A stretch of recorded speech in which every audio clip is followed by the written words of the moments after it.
sacrifice will honor a friend in need. Stay with us. Just last year, 30-year-old Jeanie Payne was one of many active members of Conway's MOPS, or Mothers of Preschoolers group. This year, she is battling terminal breast cancer with a 3-year-old and 1-year-old daughter. Her friends in MOPS were looking for a way to honor their sick friend. They've come up with an amazing effort that will do just that. Take a look. Sarah Huckabee is here with me, and Sarah, you are the leader of the project. You came up with this project, so to speak, Beautiful Links for Jeanie Payne. But tell me, first of all, how long have you known Jeanie, and how did this friendship come about? I've probably known Jeanie 3 years. Okay. How old her daughter is, Andy, so she's been in MOPS 3 years. Okay. Yeah. And you remember when she got diagnosed? Absolutely. Jeanie talked about in her interview that everyone was really just shocked, almost that you all were more shocked than she was. Can you talk a little bit about that? Exactly what she said. She's just our peer, and she's actually younger than I am by a year. And she has 2 beautiful, darling little girls. And, you know, we're moms of preschoolers. We all have small children. And just the fact that she could be so ill and struck, and she's been so healthy too. I mean, she eats well and she exercised, and just the fact that she could be sick was a shock to all of us. Yes.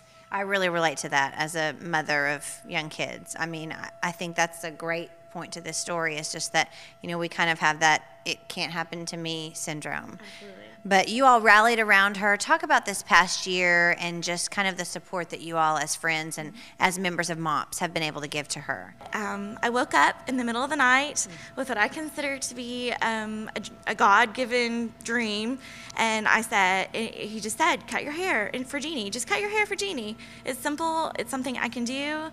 And so I prayed on that for a while and decided that, yes, I was going to cut just my hair. Okay.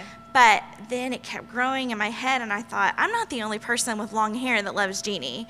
So maybe we could get a bunch of us together to cut our hair in Jeanie's name. Okay. And then it grew to, well, if we're cutting our hair, maybe I could find an awesome salon like Euphoria who will cut our hair for free, and then we can donate the money from the cost of a haircut to Roses Among Thorns, which is a charity that I knew was close to Jeanie's heart.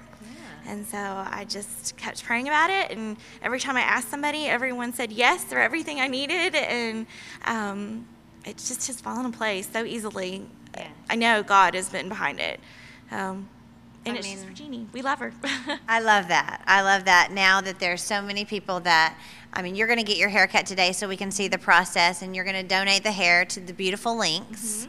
And then if people don't want to cut their hair, they can donate the cost of a haircut, which will go to Roses Among Thorns. And the big event is going to take place at Toad Suck Days. So talk a little bit about that in case people want to get involved. Great. I would love for people to be involved. The Friday of Toad Suck, over on the Totally Kids Zone stage at 6 o'clock, we are going to line up as many people as the stylist can handle, and we're gonna do like a 1, 2, 3 cut, and all the ponytails are gonna get cut off at one time, and of course they will be donated and be made into wigs for women who have cancer and have lost their hair due to radiation, and then the money of anybody who is willing to donate will be given directly to Roses Among Thorns, also in Jeanie's name. Jeanie Payne is with me, and Jeanie, you have had really a whirlwind of a year, to make it an understatement, because it's been not quite a year when you were first diagnosed with this cancer. And I just want you to kind of tell me and tell our viewers, how did all of this start and how did all of this come about? Yes, I was diagnosed in May of last year, 2011. I had noticed a lump in my breast from while I was breastfeeding, and I actually didn't do anything about it for a couple of months because I had understood that when you find a lump when you're breastfeeding, that it's nothing to worry about, and that there's too many other explanations that it can be. So I put it off for a couple of months, and in that amount of time, I noticed that it had doubled in size.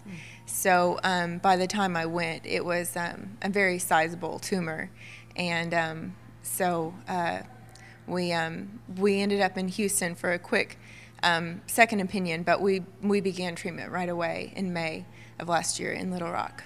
Okay. And what were those treatments like? Were those chemotherapy treatments? Yes, I did chemo. all through the summer, and I handled it exceptionally well, and all the glory goes to God for that. In fact, at times, a lot of my friends in MOPS can even attest to this.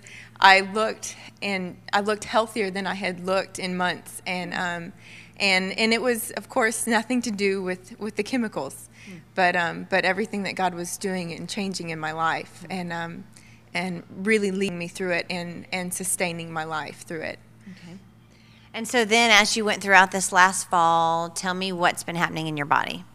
Well, around the fall, things took a turn for the worse because we thought that chemo had done its job, okay, and that we were ready to move on and start wrapping things up with surgery and radiation.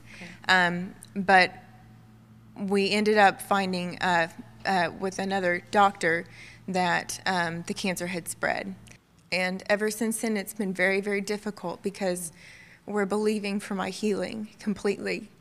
And yet we see the disease just ravage me day after day after day.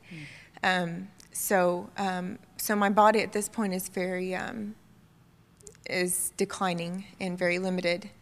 But we hold fast to our faith, because that's what faith is the evidence of things hoped for, or the substance of things hoped for, and the evidence of things not seen. And we don't see my healing yet, but we believe that it is there. And your friends and MOPS who have been by your side throughout this journey this last year have watched you go through these treatments and now are walking through this with you, and they really wanted to do something to support you and honor you. Talk a little bit about what this has meant to you and what their friendship has meant to you. Well, it's really been remarkable because they were there when I was diagnosed, and it was a shock, probably more to them than it was to me, because it's very hard to see one of your peers go through something that we tend to think that only 60-year-old women go through, right, or 70-year-old women, and but a lively young mom of 2 little girls, it's not typical to see this. So they rallied around me from the beginning, and I really felt their love and support.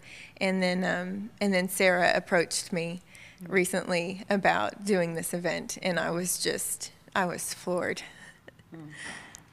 Do you think about it, as you're going through your days, because I know you have some long days, some painful days.